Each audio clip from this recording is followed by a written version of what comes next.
ప్రవక్త దేవుని యొద్దకు వెళ్ళి, యా నువ్వు చెప్పే సమాధానమే నేను ఖచ్చితంగా చెప్తా, వాళ్ళకు బాధ కలిగించని, నన్ను కొట్టనే తిట్టని, నువ్వు చెప్పిందే చెప్తా. కానీ 400 మంది అహాబుకి ఇష్టమైన సమాధానం చెప్పకపోతే తను ఏం చేస్తాడో తెలియదు. వాళ్ళకు ప్రాణ భయం ఉంది. మీకాయా ప్రవక్తగా భయం లేదు. క్రొత్త నిబంధనలో మనం చూస్తాం ఏమాట, బ్రతుకుట క్రీస్తే, చావైనా అది నాకు మేలే.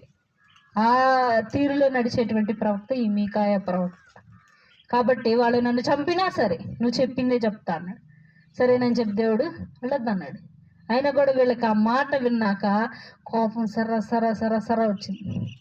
కోపం వచ్చి ఈ 400 మంది ప్రవక్తలు వింటున్నారు, మమ్మల్ని నువ్వు అబద్ధ ప్రవక్త లెక్కలోకి తీస్తావా? ఇని ఒక ప్రవక్త వచ్చి ఈ యొక్క మీకాయా ప్రవక్త